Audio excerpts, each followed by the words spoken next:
Équipe de Guédiawaye Football Club.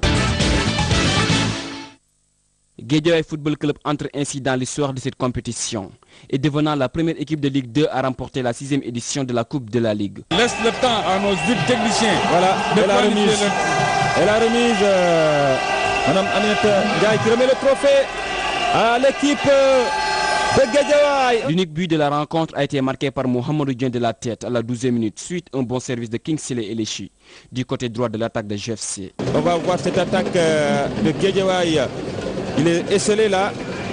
Elechi. Oui, et le but de Guédiawaye inscrit. Guédiawaye Football Club par Mohamedou Dieng. Voilà Mohamedou Dieng. Un résultat âprement mérité, d'autant plus que les joueurs de GFC n'ont pas manifesté un complexe face à l'équipe de Djambar.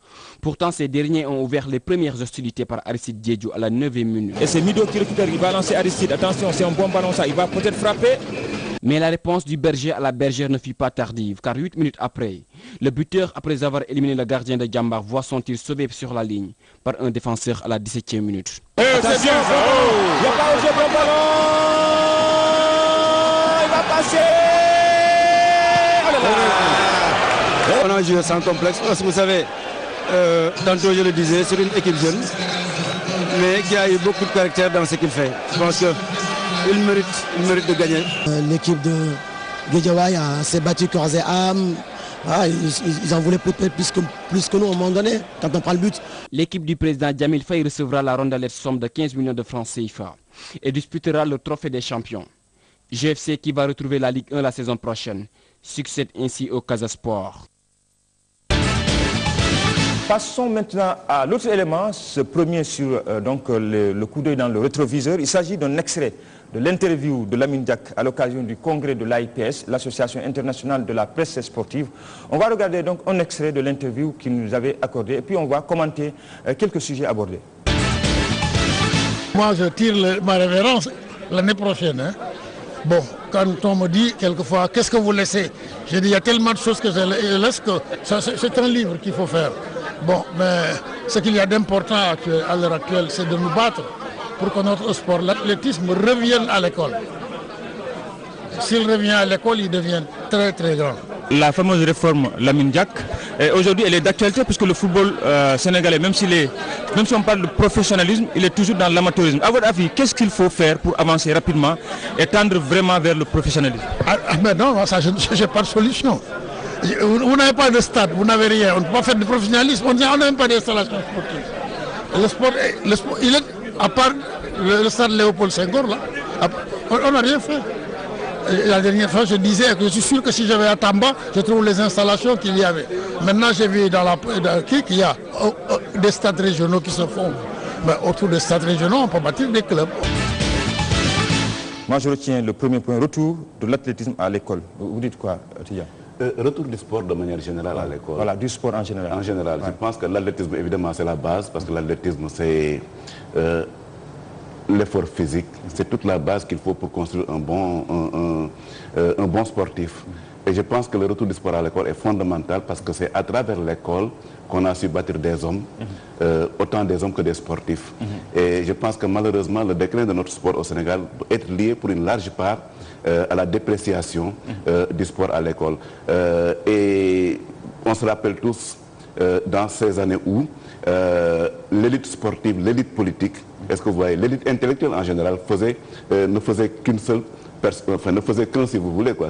Et je pense que faire retourner le sport à l'école, c'est donner une autre dimension, aussi bien à l'éducation qu'à la formation, disons, du sportif de manière générale.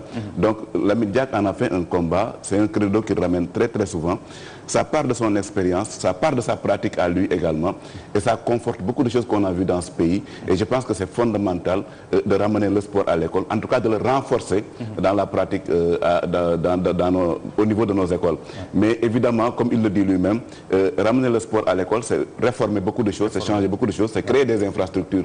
Parce qu'aujourd'hui, nos écoles n'ont plus d'espace où les jeunes peuvent évoluer. Ce n'est plus le temps où avant vous, à Delafosse ou ailleurs, vous trouviez des infrastructures qui permettaient aux élèves de pouvoir bien s'exercer. Je pense qu'il y a une dynamique qui se met en place au niveau du ministère de l'Enseignement supérieur, en attendant le ministère de l'Éducation nationale. Je pense que ce sont des choses sur lesquelles il faut s'appuyer et aller de l'avant. Aller de l'avant. Souleymane, donc infrastructure, mais également retour du sport à l'école. Mais je pense que si nous voulons donner une ambition à notre sport, il faut qu'il retourne à l'école. Pourquoi? Parce que c'est l'école qui a un encadrement de qualité, parce qu'il y a des enseignants d'éducation physique. C'est l'école où se trouvent tous les jeunes sénégalais. Si nous voulons toucher la cible jeune, il faut aller à l'école.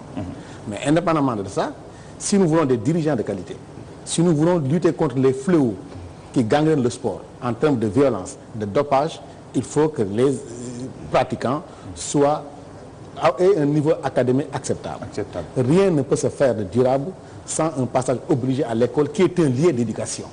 Or, le sport à la base est un moyen d'éducation.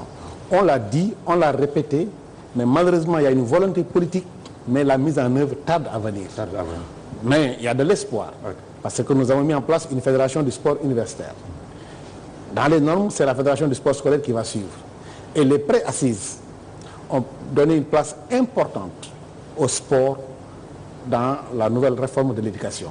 Vendredi passé, on était à Ngor Diarama avec le professeur Sall, ancien recteur de l'Université de Dakar, qui a donné vraiment une place importante au sport pour l'introduction du Abdou Salam Sall, qui a dit qu'il voudrait que le sport occupe une place centrale dans la nouvelle réforme de l'éducation au Sénégal. Donc il y a de l'espoir. Mais pour revenir à Lamine Diack, parce que les images l'ont montré, je pense que s'il est devenu aujourd'hui le sportif africain du siècle, parce que je peux le dire, son cursus est unique en Afrique, c'est parce qu'il a passé par le sport scolaire. Mais en fait, ce qu'il a dit, Lamine Diack, d'important, c'est qu'il faut interroger ce qui s'est fait en 1969. Il y avait un grand changement dans le football sénégalais, dans le sport de manière générale, parce qu'on avait bâti des clubs omnisports. Ce n'était pas seulement le football, c'était tout le sport en général. Et malheureusement, c'est une réforme qui jusqu'à présent n'a pas été très bien interrogée. On avance, on n'étudie pas ce qu'ils ont fait derrière, et c'est ça un peu le mal du Sénégal, c'est pas seulement dans le sport, c'est dans beaucoup de choses. Voilà. Aussi, il a évoqué son retrait en 2015. Très rapidement, qu'est-ce que vous avez à dire par rapport à ça? Et peut-être un livre de Lamine Diack. Mais je pense que son retrait est dans l'ordre normal des choses. Il a trop sacrifié sa vie pour le sport sénégalais, africain et mondial. Je pense qu'il a droit à la retraite, mais à une retraite sportive. Ça veut dire que le capital d'expérience qu'il a doit être investi au Sénégal. Nous devons utiliser de manière judicieuse sa retraite pour véritablement redynamiser le sport sénégalais. Une autre personnalité sportive qu'on va regarder, c'est El Hadj Malick Sy Souris, ancien président de la Fédération sénégalaise de football. On va voir un extrait de l'interview qu'il nous avait accordé. On revient pour commenter ces sujets. Le foot a quand même quelques règles. Donc nous sommes dans une phase ascendante, quoi. Il ne faut pas qu'on la néglige après avoir galéré depuis 2002. Ça fait 10 ans qu'on est là. Ça va faire 14 ans. Il y a un cycle de 15 ans, disons, sur les générations. Et moi, je suis très optimiste pour la Coupe du Monde à venir, à condition que les bonnes mesures, les bonnes organisations et les bons choix des leaders ou des managers ou ceux qui sont chargés de la gouvernance, que ces choix soient pertinents. Si vous avez à lister succinctement les conditions qu'il faut au Sénégal pour revenir dans 4 ans en Coupe du Monde. Moi, je dirais que d'abord, avant tout, il faut que le Sénégal fasse le deuil de la période 2002. Bon, nous avons fait beaucoup d'efforts, fait beaucoup de sacrifices personnels, collectifs, et nous n'avons jamais été remerciés, ni récompensés, ni reconnus. Jusqu'à aujourd'hui, 12 ans après, nous n'avons reçu que des insultes. Je pense qu'il faudrait quand même faire le deuil de 2003. Maintenant, le temps est le principal agent du démenti. On sent ceux qui ont volé l'argent, ceux qui ont détourné. Nous, on a travaillé de bonne foi. Et nous avons été contrôlés par les plus hautes instances du pays. Mais il faudrait quand même, un jour ou l'autre, qu'on reconnaisse que nous avons travaillé et nous avons rempli la mission qu'on nous a confiée. Ce que l'État n'a pas fait jusqu'à ce jour. La deuxième chose, c'est de faire en sorte que l'implication des nationaux soit un peu plus forte dans la gestion de l'équipe nationale. Quitte même à avoir des piges d'éléments extérieurs, mais il est temps quand même que la gestion des équipes nationales revienne à des Sénégalais. Je pense qu'avec Giresse, ça devrait être la dernière expérience. Et que bon, on va sauter dans l'eau si on ne réussit pas, mais à force de sauter dans l'eau, on arrivera à réussir.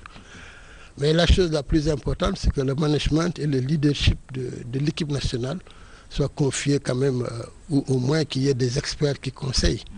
Mais il faut reconnaître ce n'est pas le cas. Il faut qu'on reconnaisse que nous avons travaillé. C'est nécessaire pour recoller les morceaux et unir le mouvement sportif.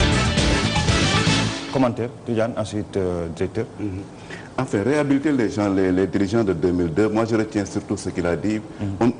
Il faut dépasser 2002. On ne peut pas oublier 2002. Parce que c'est un parcours que nous avons connu au Sénégal. C'est le meilleur parcours sportif. C'est le deuil de 2002. De 2002. C'est le meilleur parcours sportif qu'on ait jamais connu. Bon, les gens vivent de souvenirs, vivent de mémoire. C'est une chose très très importante de savoir par où on est passé. Maintenant, oublier 2002 ou dépasser 2002, c'est pas mettre en place les moyens de dépasser 2002. Il n'y a que des performances sportives qui peuvent nous permettre de dépasser par où on est, les chemins par lesquels on a pu cheminer. Maintenant, qu'est-ce qu'il faut faire? C'est vrai que depuis 2002, ça fait 10 ans, et 10 ans, c'est un cycle qui permet de sortir une équipe, qui permet de faire sortir des joueurs qui peuvent, disons, aboutir à un très haut niveau de compétition. Si on ne l'a pas réussi jusqu'à présent, c'est peut-être parce qu'on a pris des chemins qui n'étaient pas les bons. Et ces chemins qui n'étaient pas les bons, il faut s'interroger là-dessus. Il a évoqué, monsieur Si a évoqué certains éléments comme le fait d'avoir un entraîneur national local et qu'il faut y revenir, que pour lui, JDS devrait être la dernière étape où on aurait recours à un entraîneur étranger. Moi, c'est une position que je soutiens. Pour moi, ce n'est pas de l'exclusivisme, mais je pense tout simplement que quand on construit un pays, on le construit à partir des nationaux. Et si on reconnaît qu'on a des cadres valables dans ce pays pour diriger le sport sénégalais au niveau administratif, des patriotes si tu veux, si on a des cadres compétents pour le diriger au niveau administratif, il faut également faire confiance à ces cadres techniques pour le faire. Maintenant, est-ce qu'on met en place les moyens politiques qu'il faut, les moyens financiers qu'il faut pour pouvoir développer ce sport sénégalais, le football sénégalais? Le gros point d'interrogation, il est là. Je pense que chaque année qui passe, on se rend compte que le football sénégalais a un potentiel important. Et ce potentiel important-là, comment le gérer, comment le mettre dans un cadre parfait qui puisse le porter à l'excellence? Toute la question est là. Qu'est-ce que vous retenez de l'interview? Ce que je retiens de l'interview de Malick Sy, c'est d'abord dire que lui aussi, c'est un dirigeant de qualité qui devait être dans un comité de sages qui doivent aider le sport sénégalais à sortir des sentiers battus. Il nous faut des gens qui n'ont plus aucune ambition pour diriger quoi que ce soit, mais nous donner des conseils et nous apporter leur expertise pour vraiment bâtir un sport performant. Maintenant, sur ce qu'il a dit, faire le 2 de 2002. En réalité, c'est 2002 qui devait nous aider à dépasser 2002. C'est-à-dire nous devrions récupérer les fruits de 2002 pour bâtir un football performant. Parce que dans le domaine du sport, en général, il y a deux voies.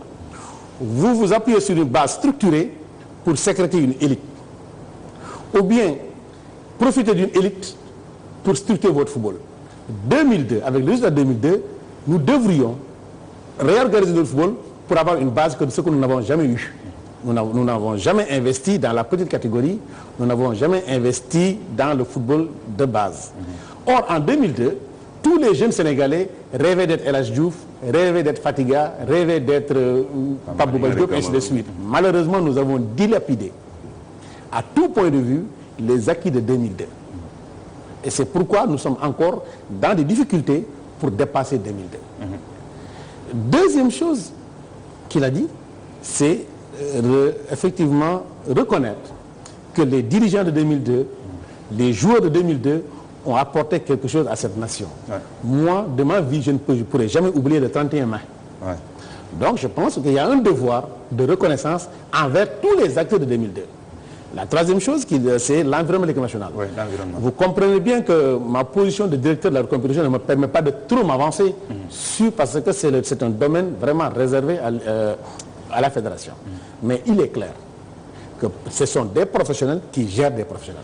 Il faut, à mon avis, que dans l'environnement des équipes nationales de manière générale, qu'il y ait des nationaux qui ont un vécu.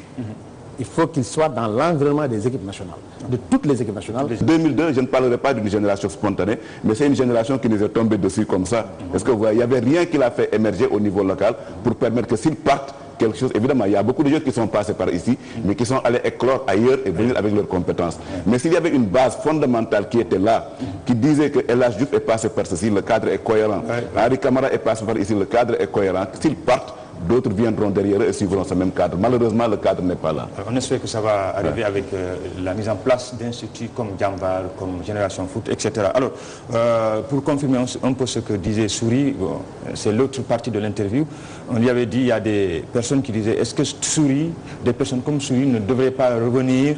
Il dit non, moi je suis à l'âge du conseil. Ça veut dire qu'il n'est pas intéressé par un éventuel retour, mais c'est juste cette reconnaissance qu'il soit souvent, lui comme les autres, qu'il soit consulté de temps en temps pour des questions importantes. Alors, on va maintenant s'intéresser à un autre point, le financement du sport. Vous savez que l'État ne peut pas tout faire.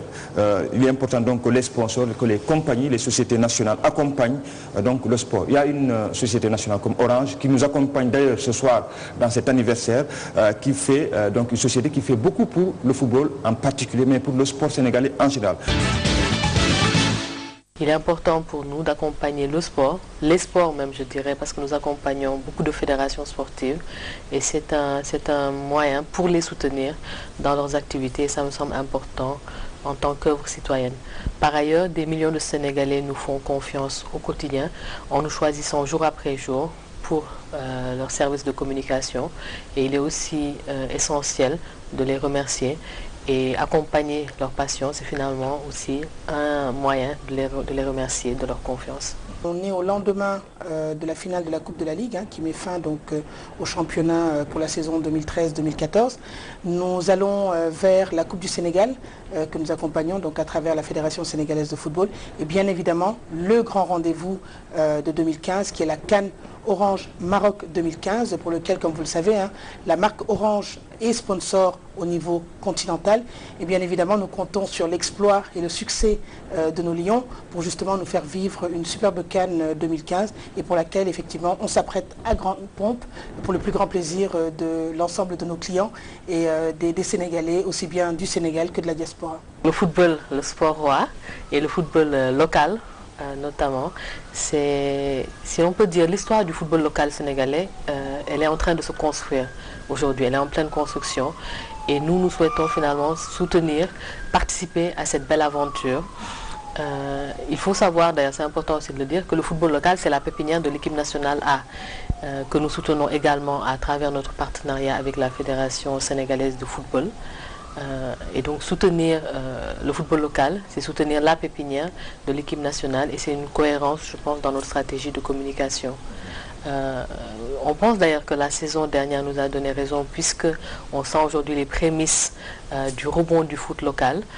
Les clubs sont de mieux en mieux structurés. Cela se ressent dans l'intensité des matchs, ça se ressent dans la participation du public qui commence à renouer avec son sport favori.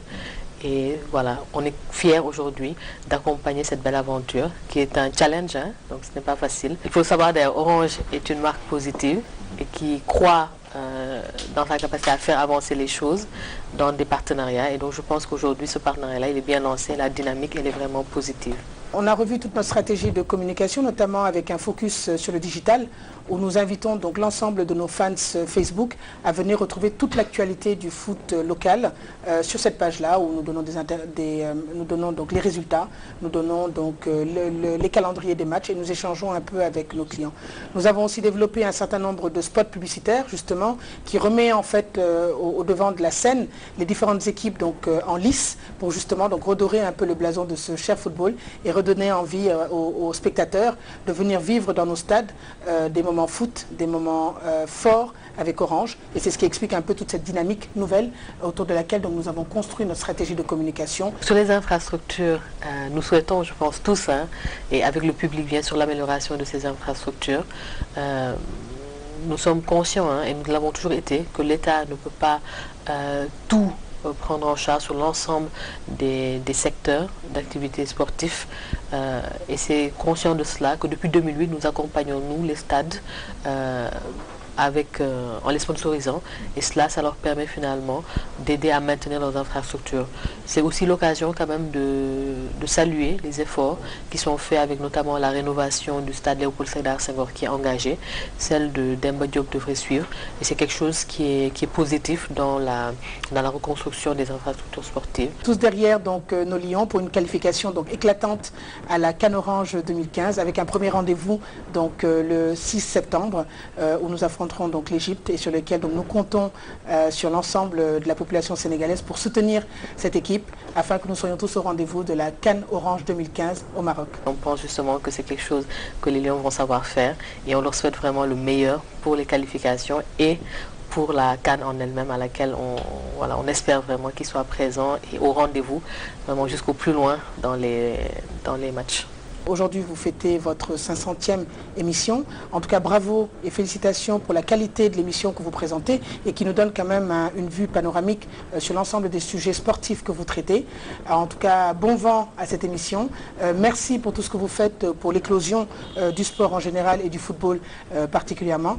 Et permettez-moi aussi de souhaiter donc une bonne chance à nos valeureux Lions et on se donne rendez-vous très très bientôt. La 500e numéro, ça a traduit, je pense, un gros succès, un succès dans la durée et de la persévérance. Et ça, donc, nous souhaitons bien sûr vous féliciter pour cette réussite, cette belle réussite qui s'est faite dans le temps. Bien sûr, vous encourager à persévérer dans cette démarche qui est finalement une démarche de mise en valeur du sport, des sports au Sénégal. C'est quelque chose aussi qui est positif et vous êtes donc un acteur finalement aussi qui contribue au rayonnement du sport. Et voilà, félicitations pour l'anniversaire et bien sûr bon courage et très bonne continuation à vous et à vos équipes. Vous avez vu donc, comme on le disait, point de sport viable sans l'accompagnement des sponsors. Alors, c'est important non, pour vous, l'État, de voir les sociétés accompagner le sport. Mais moi, je pense qu'il faut qu'on soit très clair. L'État ne peut pas financer exclusivement le sport. Un pays qui n'a pas encore les moyens d'éduquer totalement sa jeunesse, qui n'a pas les moyens de nourrir totalement sa jeunesse, qui n'a pas les moyens de soigner totalement sa jeunesse, ne peut pas financer intégralement le sport. Il faudrait que les fédérations aient une stratégie marketing. Et une stratégie marketing dans la durée, ça veut dire quoi? Il nous faut des images positives. Il faut d'abord que le spectacle soit sans violence. Il faut que les tribunes soient remplies. Il faut que les joueurs nous donnent un spectacle de qualité. Et là, c'est les sponsors qui vont courir derrière. Aujourd'hui, ce sont les fédérations qui courent derrière les sponsors parce qu'effectivement, elles n'offrent pas aux sponsors quelque chose d'attractif. La Ligue professionnelle est en train d'offrir quelque chose de bien et les sponsors viennent. Toutes les fédérations doivent s'inscrire dans cette lancée en offrant un spectacle de qualité en nouant avec les télévisions un partenariat gagnant-gagnant. C'est seulement à ce qui va nous permettre effectivement d'avoir un sponsor. Mais compter sur le financement exclusif de l'État, c'est toujours parler de pommes de prime, parler de pommes de voyage, parce que l'État, quelle que soit sa volonté, ne peut pas faire du sport une priorité dans un pays sous-développé. En parenthèse, elles ont parlé du stade. On espère que le 6 septembre, on va accueillir ici. Je pense que...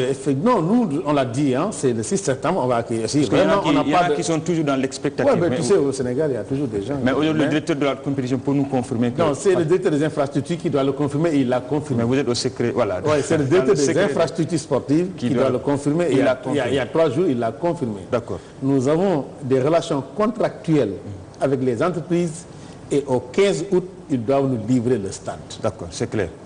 Tidiane, réaction Orange qui accompagne le sport? Oui. Je pense que le développement du football professionnel au Sénégal au cours de ces 5 ou 6 dernières années a beaucoup bénéficié de ce soutien. Et je crois que c'est quelque chose qui est indispensable, qui est, disons, fondamental même au développement du sport en général. Et si on voit les progrès qui sont faits, tout n'est pas rose encore dans le football professionnel, mais je pense que c'est une construction qui prend du temps et qui doit passer par des étapes. Et ce qui est, disons, heureux, c'est que chaque année, il y a quelque chose de positif qui s'ajoute à ce qui a été déjà fait. Il faut être relativement optimiste dans cette construction. C'est vrai que l'État ne peut pas tout faire, comme il dit, pas exclusivement, mais je pense que l'État doit faire beaucoup plus que ce qui se fait actuellement. C'est la responsabilité première de l'État que le sport soit développé. Ce n'est pas la responsabilité des privés. C'est un domaine politique dans lequel l'État doit s'investir. Et je pense que l'investissement de l'État n'est pas encore assez, disons, important, assez significatif pour qu'on puisse mettre en place les bases qui peuvent permettre à d'autres de venir. Moi, je suis en phase avec lui quand il dit effectivement que les infrastructures sont de la responsabilité de l'État. C'est clair. Ça veut dire que tout ce qui est hard, c'est-à-dire tout ce qui est dû, c'est-à-dire les infrastructures, c'est de la responsabilité de l'État. Le sport à la base, c'est de la responsabilité des collectivités locales. Parce que le sport est une compétence transférée. Et tant que les collectivités locales ne s'investissent pas dans l'encadrement de la petite catégorie au niveau local, en relation avec les ligues et les districts, on n'a pas trouvé la bonne solution. Pour le moment, c'est le cas.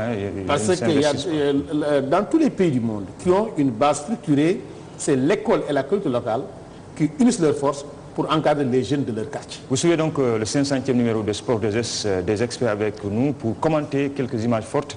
On marque une courte pause pour une page de publicité. On revient.